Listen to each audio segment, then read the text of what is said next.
السلام عليكم ومرحبا بكم كاملين. أنا أحد الموجهين من ماتريكس جروب انترناسيونال، واليوم غادي نبدا معكم سلسلة كاملة ومهمة بزاف بعنوان الدراسة في إيطاليا، طريق من الفكرة حتى التسجيل الحقيقي. وهذه السلسلة موجهة لأي واحد ولا وحدة باغي يقرأ في إيطاليا، يبدل مستقبله، ولا حتى غير يفهم واش إيطاليا مناسبة ليه ولا لا. غادي نكون معكم خطوة بخطوة من أول فكرة كتجيك في بالك حتى توصل لإيطاليا وتستقر وتبدا القراية ديالك. في هذه الحلقة غادي نجاوب على سؤال مهم بزاف: علاش بزاف ديال الطلبة كيتوجهوا لإيطاليا؟ شنو اللي كيميزها على دول أخرى بحال فرنسا، ألمانيا ولا إسبانيا؟ وفي الآخر ديال الفيديو غادي تكون عندك صورة واضحة واش إيطاليا اختيار ذكي ليك ولا خاصك تشوف طريق أخرى. علاش إيطاليا ولات وجهة قوية للطلبة؟ في آخر سنوات لاحظنا واحد الإقبال كبير على الدراسة في إيطاليا، خصوصا من طرف الطلبة المغاربة. علاش؟ أول سبب: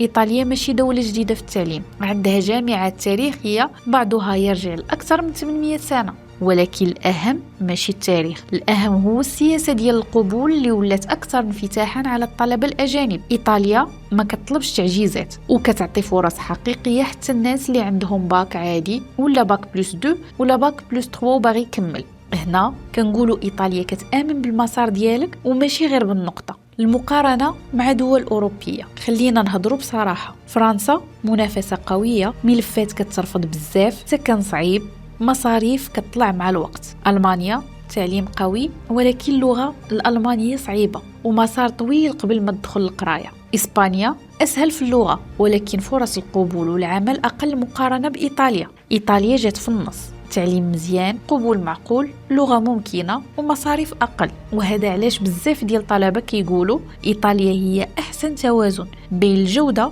التكلفة والفرص. شنو اللي كيميز الدراسة في إيطاليا؟ أول حاجة الجامعات العمومية. إيطاليا عندها جامعات عمومية قوية، تسجيل فيها ماشي غالي بزاف بحال دول أخرى. تاني حاجة تنوع تخصصات، كتلقى الإدارة، اقتصاد، سياحة، تصميم، طبخ، إعلاميات، لغات وحتى تخصصات حديثة مطلوبة في السوق. وثالث حاجة هي المرونة. إيطاليا كتسمح لك تبدل التخصص وتعاود توجه المسار ديالك وتطور راسك تدريجيا، ما كتحكمش عليك من أول خطوة. اللغة عائق ولا فرصة؟ واحد من أكبر المخاوف هو اللغة الإيطالية. خليني نكون واضحة، الإيطالية أسهل من الألمانية وقريبة الفرنسية والإسبانية. بزاف ديال الطلبة كيبداو من الصفر وكيقدروا يتعلموها في مدة قصيرة نسبيا. زيد عليها كاين تخصصات كتقرب الإنجليزية، كاين جامعات كتقبل حتى بمستوى لغة بسيط في الأول. يعني اللغة راه ماشي حاجز، هي مرحلة وكدوز. المصاريف، واش إيطاليا رخيصة؟ بصراحة إيطاليا ماشي رخيصة بزاف ولكن ماشي غالية بزاف. المصاريف كتختلف حسب المدينة ولكن بصفة عامة المعيشة معقولة، السكن ممكن يتدبر والمصاريف قابلة للتخطيط. والأهم كاين تخفيضات ومنح غادي نهضروا عليها بالتفصيل في حلقة خاصة. شنو نوع الطلبة اللي إيطاليا مناسبة لهم؟